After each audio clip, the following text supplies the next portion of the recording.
Hare Krishna. Please accept my humble obeisance to Ghost Srila Prabhupada. So we'll resume our discussion on chapter 9, the most confidential knowledge, and we will resume from verse 4. Maya tatam idam sarvam jagadavyaktmurtina matsthani sarvabhutani nacham teshvavasthitaha. By me, in my unmanifested form, this entire universe is pervaded. All beings are in me, but I am not in them. So, beginning from this verse until the verse 10, from verses 4 to 10, Krishna is going to talk about his relationship with the material world. The one of simultaneous oneness and difference.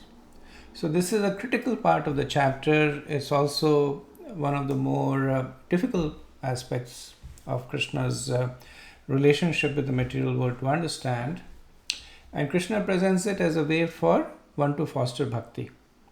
So this tattva, Fachitya Veda Veda, is in itself in the category of knowledge, Gyan, but Krishna is presenting here because when one understands how Krishna is relating to everything around him, then the path to devotion to Krishna becomes clearer. So we will try and complete these 7 verses because they're kind of correlated with one another in this discussion. So let us see that what Krishna says over here. So he says, Maya tattam idam sarvam. Right? So the first question he's trying to answer is that what is my relationship to the material world? How does Krishna relate to the material world? He says, Maya tattam idam sarvam. That the whole universe is pervaded by Krishna. Right? So essentially Krishna is saying that I am everything. So then Arjun might say that if you're everything, how come you're not seen everywhere? So Krishna says that Jagat Avyakta Murtina. That Murtina is Swarup. That my true nature cannot be grasped by material senses, avyakta. Right? Now, Krishna's hand can be seen by everyone, whether it is in the animals, in the plants, in the rocks. One can see Krishna's hand everywhere, but with material senses, one may not be able to associate it with Krishna. So the scientists, they see so many laws of material nature, but they say they just see the hand, they just see the law. They're not able to connect it with a higher power, with Krishna. So even though he is present, he is not grasped by material senses. So then the question comes that what is the reason that Krishna pervades this material nature? So the answer is that in order to maintain it and regulate it, Matsthani Sarva Bhutani, that he is situated everywhere, so that it is only by the influence of Krishna that this material nature is acting the way it is supposed to. So then Arjun might say that, does that mean that Krishna is inside everything? So Krishna says that although I am inside everything and maintaining and regulating everything, everything is also within me. So now we see the more mystical aspect of Krishna's existence. That everything is supported by Krishna permeating everything, and at the same time, everything is also within Krishna. So in Krishna, Krishna is encompassing everything. And then the final question is that if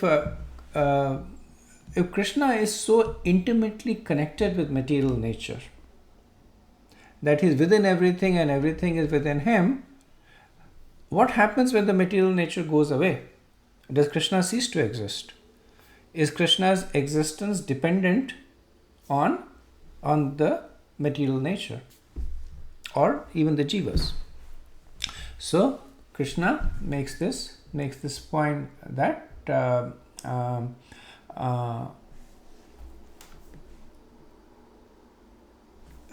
while everything is dependent on him, he is fully independent. Right. So that is the essence of the statement. Right. And by a little bit of our knowledge from the Bhagavatam, we know that this simultaneous existence of Krishna in two levels, that everything is within Krishna and Krishna is within everything, can be understood by his Purushavatars. So as Mahavishnu, Krishna is carrying innumerable universes within himself. He's lying in the causal ocean, and as he breathes, the universes are coming from within him. Right? So everything is within him. As Garbhodaksha Vishnu, he is the control and support for each universe. Every universe that comes, Krishna enters as Garbhodaksha Vishnu, and then he is the control and support. And as Shirodaksha Vishnu, or as Paramatma, he is within every atom. So that way we can understand how Krishna is containing everything, supporting everything, and within everything by his three Purushavatars: Karnodaksha Vishnu, Garbhodaksha Vishnu, and Shirodakshana Vishnu. Each one of them is Paramatma. Karnodaksha Vishnu is Paramatma of the entire material creation. Garbhodaksha Vishnu is the Paramatma of the each universe. And Shirodaksha Vishnu is the Paramatma of each and every atom or each and every piece of existence within the universe. So Srila Prabhupada gives the in the purport, he says that for example, a king heads the government, which is but a manifestation of the king's energy. Right. So this understanding of how Krishna is supporting everything, but still not supporting it. Right. So Prabhupada says that everything in the kingdom is done by the authority of the king, but still the king is not present everywhere. It is done by the authority of the king. So Prabhupada said this is a crude example. Similarly, all the manifestations that we see exist both in this material world and existing both in the material and the spiritual world are resting on the energy of Krishna. So Prabhupada is introducing this topic of the difference between Krishna and his energy, which will be later on expanded by Krishna. Okay, next verse. Verse 5. Nacha matsthani bhutani pashyame yogam aishwaram bhutabran cha bhutasto mamatma bhutabhavanaha. And yet everything that is created does not rest in me. Behold my mystic opulence. Although I am the maintainer of all living entities, and although I am everywhere, I am not a part of this cosmic manifestation. For myself is the very source of creation. So in this verse, Krishna is trying to explain the seemingly contradictory statement where he said that he is inside and outside, he is maintaining but he is not maintaining. So then Arjun might say that in the previous verse, you said that everything is situated in you. Right? You said Matsthani Sarvabhutani. And then in this verse, Krishna is saying, Na chamatstani bhutani. Right? So he's directly contradicting what he said in the previous verse. So Krishna says, Pashyame yogam aishwaram. So the first thing Krishna says, Supashya means understand, and yogam aishwaram is essentially the opulences of yoga. Yoga has many meanings. Yoga Aishwaram here means his inconceivable powers, right? So first thing that Krishna says is that understand that this is my inconceivable power. And this is where we can now relate back to the original point we made, was the importance of faith. That if something can be empirically verified, it does not require faith. Right? If somebody gives you a white powder, you taste it and it's salty, then you say it's salt. No faith. Right? But somebody says without tasting, some amount of faith is needed there. Right? So first thing Krishna says that Pashyame yogam aishwaram. Understand that this is my mystic opulence. Right? But then Krishna also tries to explain. Right? One may say that why doesn't Krishna just stop and saying it's yogam aishwaram? Right? But the point Krishna is making that by my mercy you can get a glimpse of my inconceivable powers. So they're inconceivable for those who are trying to understand on their own. But they become more conceivable when with faith in Krishna understands what he is explaining. Which is why he speaks the next two lines, Bhuta Brahma cha bhutasto mamatma bhut bhavana. So this verse is essentially showing the relationship between Krishna, his will and his energies. So the energies act by his will to create, maintain and destroy. So in a way, the energies are the same as Krishna because they don't have any independent existence. They're completely dependent on Krishna. But they are also different because Krishna is not dependent on them. Krishna is the energetic. He has many energies. Right? He has many Shaktis. And by one of these Shaktis, Krishna creates, maintains and destroys the whole material universe. That energy per se is dependent completely on Krishna. But Krishna has no dependence on it. So Krishna is saying that I maintain and protect all beings, Bhutabrat, but in doing so, I am not situated or mixed with them. Why? He says, Mamatma, that in my mind, Bhuta Bhavana, I am only motivated by the welfare of everyone. So Krishna, by his Satya Sankalp Shakti. Satya Sankalp Shakti means that whatever Krishna desires, Sankalpa, it comes true. So Krishna does not have to work to make it happen. For us, once we desire, in order to make it happen, we have to put in effort. But the moment Krishna thinks something, Sankalpa, his energies act and make it Satya. So that's why Krishna is saying that I am not doing anything because everything is being done by my energies. But yet I am doing everything because these energies are mine. The Sankalp is mine. So the detachment of Krishna is also explained, or is also one of the explanations of this distinction. When Krishna says that I accept and maintain all living beings, then he is doing so in a mode of detachment.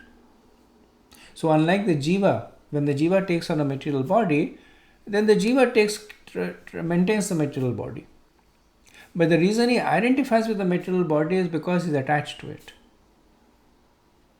So this identification is essentially a reflection of attachment. But Krishna is fully detached. So even though he is doing everything, he is not connected to it because of this detachment.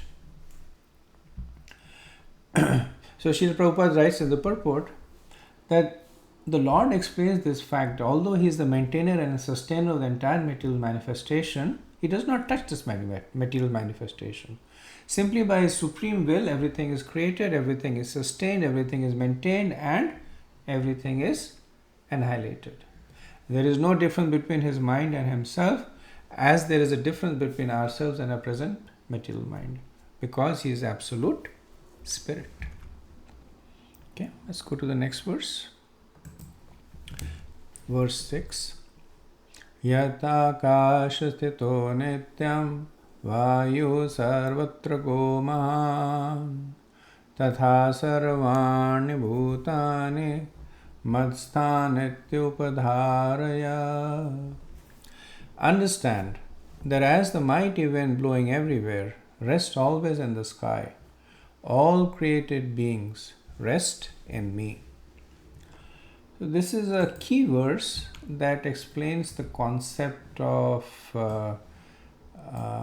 simultaneous oneness and difference. So Krishna is actually using an analogy to explain how everything is happening by His will, yet He remains unaffected. The verse also explains that how the jiva is fully dependent on Krishna, yet the jiva does not lose its free will. And this is one of the often asked questions. If Krishna is the cause of everything, then everything that the jiva is doing is caused by Krishna. And this verse will explain that this seemingly irreconcilable conclusions. So let us consider the analogy that Krishna has used here. So he says that just as the mighty wind is always resting in the sky. So consider the sky to be like an upside bowl, and within that bowl is the wind. So the wind is able to move freely within the confines of the bowl or within the sky.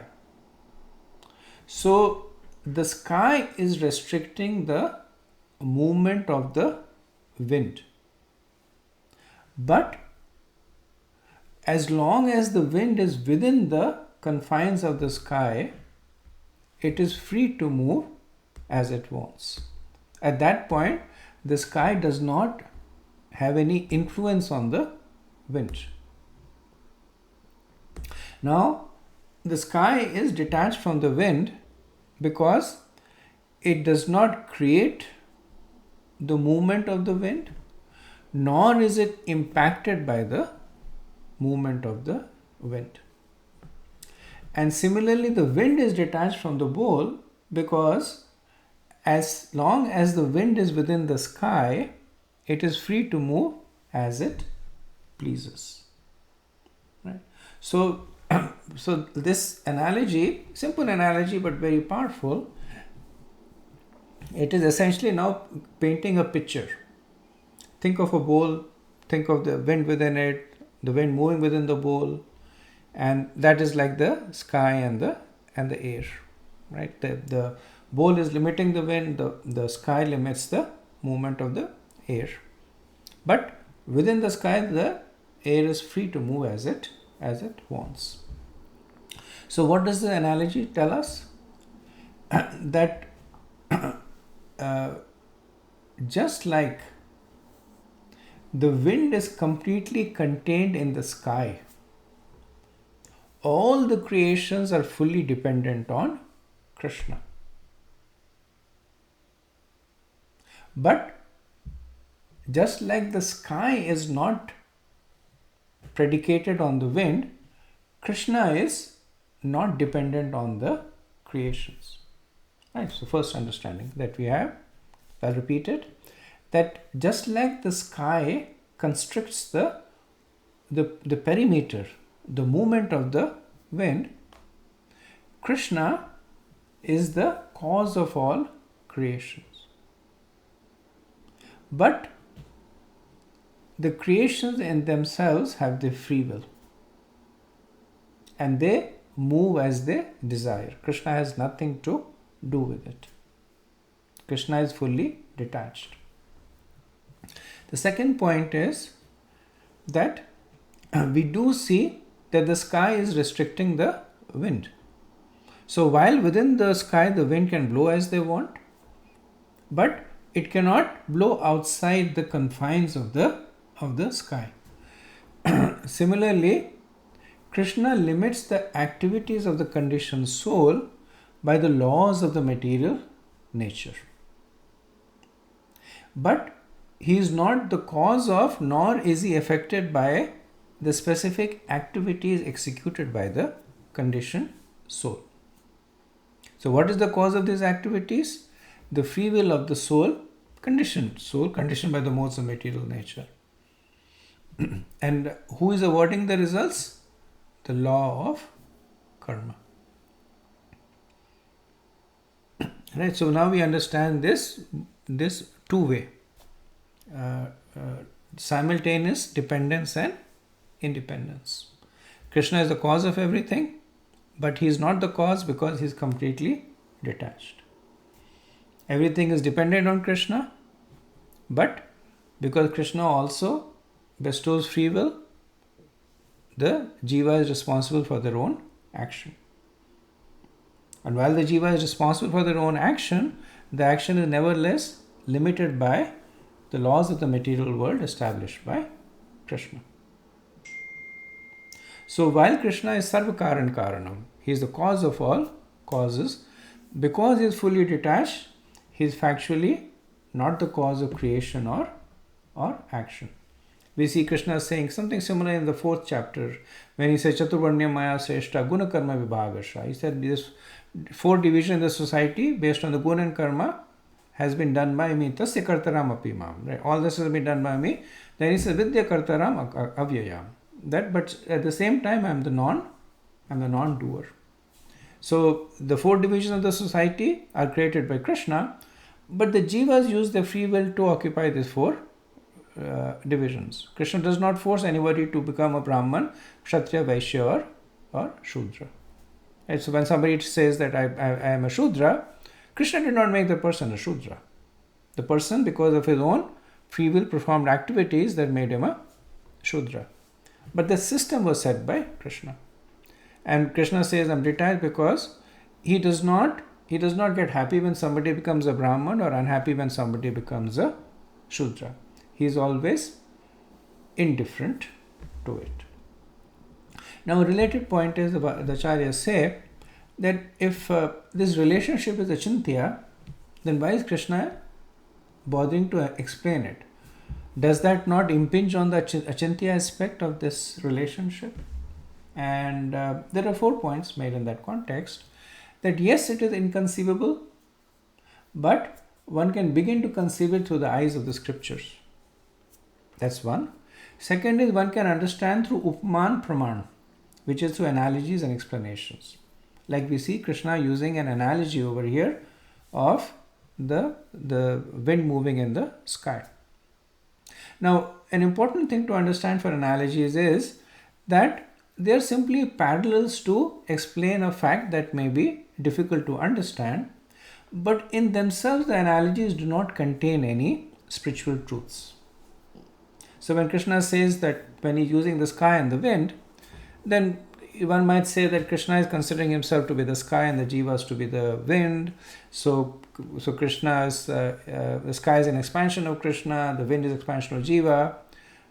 That's not factual, because the intent of this verse is simply to use an analogy to present one particular thing, the nature of simultaneous dependence and independence. That's it. And Krishna uses analogies, and he uses several analogies in the Bhagavad-gita. So one should not confuse analogies as truths. They're simply tools. Right? So that is the second way that achintya can become chintya, is through upman praman, through analogies and explanations. The third is actually realization through sadhana vaidhi bhakti.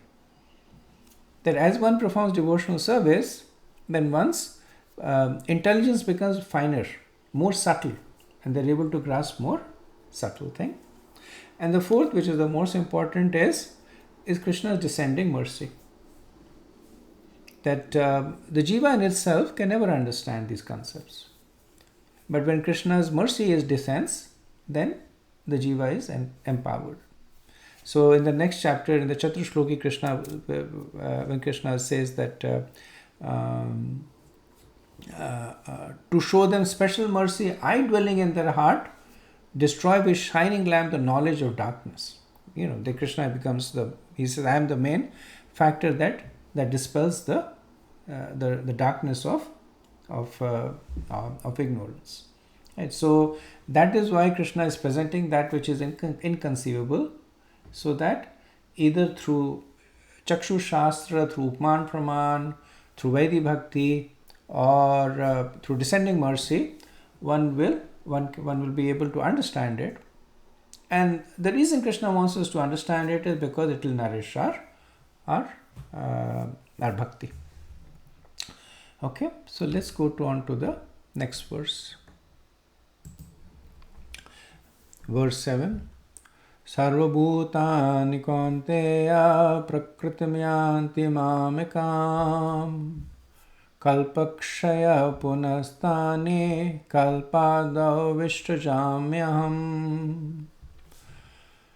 O son of Kunti, at the end of the millennium, all material manifestations enter into my nature. And at the beginning of another millennium, by my potency, I create them again. So previous verse, Krishna talked about how he was maintaining everything. Now, Krishna talks about how he is creating and destroying. Right, so this will be explained in 4 verses from 9.7 to 9.10. So Krishna says that all these material creations, this Prakriti composed of the 3 guna, Prakritim Yanti Mamikam, at the time of destruction will merge into him.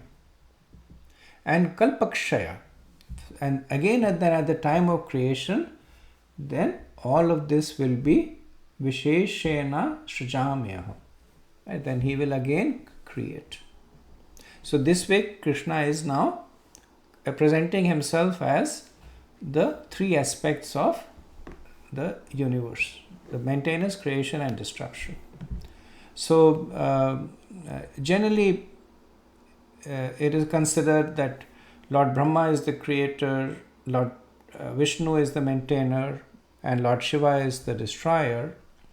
And while that is correct, but it is not the complete picture. So we'll see in Brahma Samhita how Lord Brahma, he repeatedly says that this ability to create comes from Krishna. And similarly, Lord Shiva also prays to Krishna that the energy to destroy be bestowed upon him. And Lord Vishnu is essentially an expansion of Krishna. So it is Krishna who is creating, Krishna who is maintaining, and Krishna who is destroying. So in the Tantriya Upanishad, the Shruti says Bahushyama, that may I become many. So this is Krishna saying that even though I am one, I create many things. So in the Purport, Prabhupada says that the creation, maintenance and annihilation of the material cosmic manifestation are completely dependent on the supreme will of the personality of Godhead. Right? So Prabhupada uses the word carefully, that all of this is happening by the will of Krishna. That is why that distinction is being maintained. That Krishna is creating, maintaining and destroying, but he is not doing anything, because everything is happening by his will. So yes, since his will rests on him, he is doing everything, but fractionally speaking, he is not doing anything. He just wills it and it happens. That the whole distinction between the energies of Krishna acting under the desire of Krishna and Krishna himself. So when Krishna is in Vrindavan and when he is climbing on the lap of Yashoda Mai, that is Krishna. He is doing. But when he is creating the universe, that's not Krishna. That is the energies of Krishna that are acting. So Krishna also mentions that at the end of the millennium, So millennium literally means 1000, but essentially Prabhupada says that over here it means the death of Brahma. And then he talks about the life of Brahma, that Brahma, each day of Brahma is 4.32 billion years, each night is also 4.32, so one day of Brahma is 8.64 billion years, and there are 30 days in a year, and 30 days in a month, 12 months in a year, and Brahma lives for 100 years, and therefore the life of Brahma is 311 trillion 40 billion years, but nevertheless Brahma takes birth and Brahma dies, and that coincides with the creation and the destruction of the universe. Okay, let's move on to the next verse.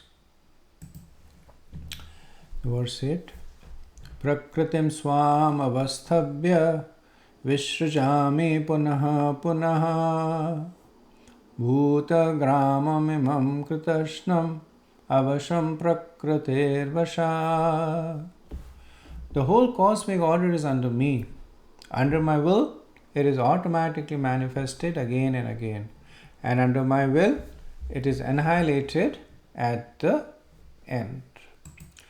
So, summation of what Krishna has said, but also once again emphasizes the difference between activities and energy. So, Krishna says that Prakritim swam avasthaya vishrajami puna puna bhuta gramam imam kritashnam avashram prakrite vashat. Right? So, all this is happening by swam, by his will. So Arjun may ask that Krishna, if you are detached and if you are unchangeable, then how can you create, maintain and destroy? There has to be some impetus, and there has to be some cross effect also.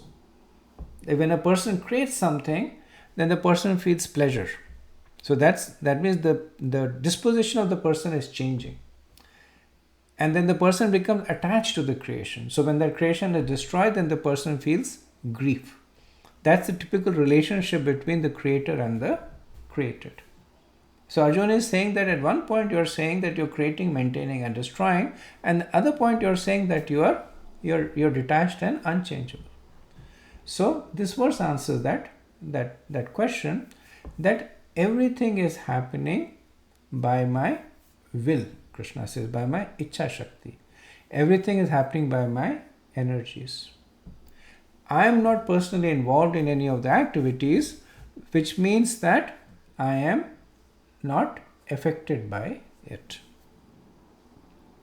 So, situated in Krishna's Prakriti is the three modes of material nature. And this Prakriti transforms into through various series of conversions into Mahatattva, and then into the various elements, and then the four types of living beings, animals, plants, devas and humans are created. But Krishna has nothing to do with it. So he says Prakriti Vashat. Prakriti Vashat means that they are created under their own impressions. So what the jiva, the body that the jiva takes, the body the jiva gives up, all driven by the jiva. Krishna has nothing to do with it. So Prabhupada explains that Prabhupada gives a little bit more detail into the whole process of the cosmic creation. So when the process of creation begins, I understand this is a cycle, but for the sake of explanation, let's take a beginning point. That when the process of creation begins, then Krishna lets loose the Mahatattva. So the Mahatattva is essentially the undifferentiated matter that is needed to create the universe. And then as Mahavishnu, he enters into the Mahatattva, he lies into the causal ocean, and then he uses this Mahatattva to start creating many universes. And as a universe is created, Mahavishnu expands to Garbhodakshaya Vishnu, and then he enters into each of this universe.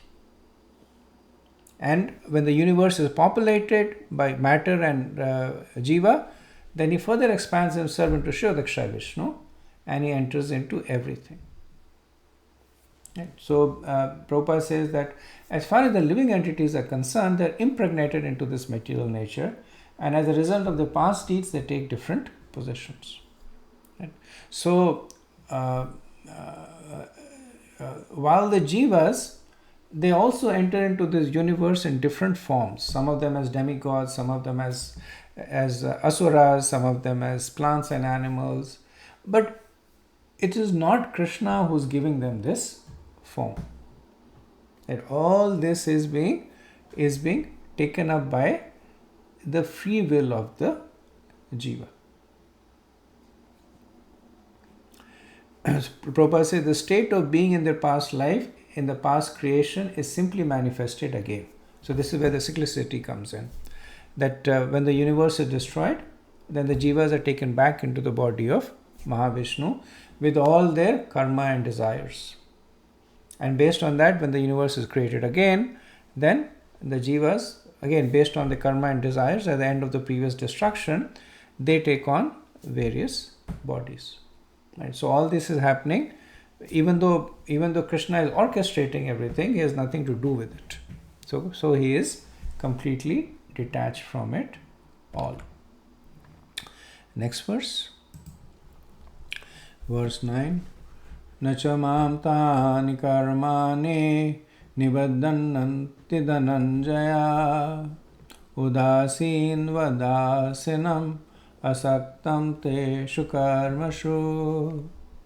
O Dhananjaya, all this work cannot bind me. I am ever detached from all these material activities, situated as though neutral. So some points we'll see are being repeated, not necessarily by Krishna, but by me and by Srila Prabhupada, because Krishna is systematically making the points, but in an effort to explain, the commentators and the instructors, they tend to go ahead and for ease of understanding. So here Krishna is talking about the detachment that I have been speaking about, that why does all this work not bind Krishna? Because he says that he is neutral, that he is detached, right? So Krishna makes 2 points over here. He says all this work cannot bind me, right? And then he says that I am ever detached. So both these points he had made earlier on. In verse 6, Krishna has spoken about his neutrality, and in verse 7 and 8 he has spoken about his inactivity, right? When he said that everything is being done by my energies, and factually I am doing nothing. So these are the two things that are simultaneously attaching and detaching Krishna: his neutrality and his inactivity. Neutrality of interest, that he is not happy at creating or sad at destroying, and his detachment of by personal involvement. Everything is happening by his sankalpa, by his energies, so he himself is not personally involved. Again, important to understand that Krishna's neutrality should not be confused with inactivity. So Krishna is active, he is sentient. From every stage of the creation, Krishna is fully involved. He is the one who glances at the Mahatattva and impregnates the jiva. It is only by his energy that the Mahatattva becomes Pradhan, and then the Pradhan becomes... So everything is happening by the active involvement of Krishna. But when he is saying that is inactive, he says that there is a neutrality of interest. There is not a lack of involvement or concern, right? So that's why Krishna says, udasina vat, as if neutral. Right? So, as if neutral means appearing to be neutral but not really neutral. Because one might say, if Krishna is really neutral, why does he even create the whole universe? Considering the fact that the energies are under his control, Krishna might say, my energies are doing it. But yes, the energies don't act independent of Krishna's will. So Krishna is willing, which is why the universe is created. So that's why Krishna is udasin vat. Yes, he creates the universe, but he creates it for the conditioned jiva, so that the conditioned jiva gets an opportunity to make spiritual advancement. Right? So there is some involvement in it. There is some interest. There is some concern there, but not in the way that we relate to. It's not the kind of creation that we do.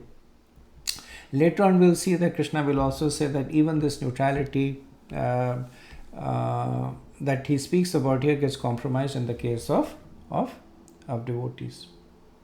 So Prabhupada explains this to an analogy, saying that there's an high court judge sitting on the bench, and so many things are being done by his orders. Somebody is being hanged, somebody is being put in jail, somebody is being awarded a huge wealth, but he is neutral. So he is not happy when somebody is given wealth. He is not unhappy when somebody goes to jail. He is simply following the dictums of the law. So similarly, the Lord is neutral. He is not situated in the dualities of the material world. He is not attached to the creation or the annihilation. He is not the cause of the jivas taking on different species or requiring different destinies. Right? So all this is happening by the interaction of the jivas with the material energy. Okay, let's go on to the next verse. Verse 10. Maya dakshena prakriti suyate sacharacharam hetunanena kaunteya jagat viprivartate. This material nature, which is one of my energies, is working under my direction, O son of Kunti, producing all moving and non-moving beings. Under its rule, this manifestation is created and highlighted again and again. So we see Krishna is explaining through repetition, right? And every time he also introduces a little bit more subtle point, right? So Krishna has been emphasizing the fact that he is the non-doer, and Arjuna or the jiva might interpret that if Krishna is the non-doer, then maybe it is Brahma who is creating, maybe it is Shiva who is destroying it, maybe it is Durga Devi who is managing the universe. So here Krishna clarifies the point. He says, Maya dakshena prakriti, right? So he says that everything is happening because of me. So he is the efficient cause. So they have technically two kind of causes. One is called the immediate cause and the efficient cause. So the immediate cause is what is apparently the cause right now. So when there is a pot being made, then one might say that the immediate cause of the pot is the mud that is used to make the pot. But the mud may be lying forever and the pot will not be created. So there is an efficient cause, which is the potter. And the potter is the one that is using the mud to make the pot. So here Krishna is saying that I am nimitta, I am the efficient cause. And Prakriti is the immediate cause. So when we look up, we see Prakriti because that is the immediate cause. That is the one that is seemingly creating all the suyate asuyat, sacharacharam. That is creating all the living and non-living entities. But when we see through the eyes of the scriptures, then we see that all this is happening by the desire of Krishna, Maya dakshena na prakriti.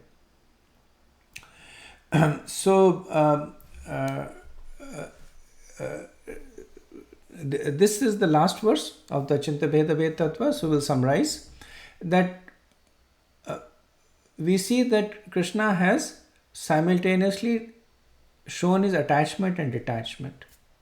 So Krishna's attachment is that everything is happening by his desires and by his potency. The detachment of Krishna is that while everything is happening with his potency, it is not being done by him, but it is being done by his will and by his energies. And while it is the desires of Krishna that is causing all this, he is never entangled because he is always neutral. Right? So now we can understand this simultaneous oneness and difference. That because of his desires and potency, everything is being created. That is the oneness.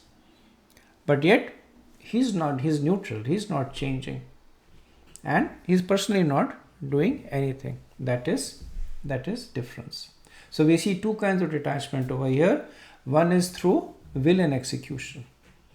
That when we see all these things happening around us, Krishna is not doing it because it is happening by his will. And the second detachment is desire and neutrality. That while this whole creation is being done by the desire of Krishna, but he is always neutral and therefore detached. So Prabhupada gives the example of a flower, that one may enjoy the fragrance of the flower, but the fragrance of the flower and the flowers are not attached to one another. But nevertheless, if the flower was not there, the fragrance would not be there. So there is that dependence and independence also. The person may smell the flower without even knowing where the flower is, without seeing the flower. But nevertheless, if the flower was taken away, the smell the aroma would stop. The Prabhupada said there is a similar connection between the material world and Krishna. That actually has nothing to do with the material world, but he creates by his glance and ordains. In summary, material nature without the superintendence of Supreme Personality of Godhead cannot do anything. Yet the Supreme Personality is detached from all material activities. So this is Achintya Bheda Tattva. Right? That Krishna creates, maintains and destroys everything. He does that through his desire, will and potency. But he is always neutral and non-interfering. Okay, so we'll pause over here and begin with the next set of discussions in the next session. Thank you so much for watching or hearing. Srila Prabhupada ki Jai.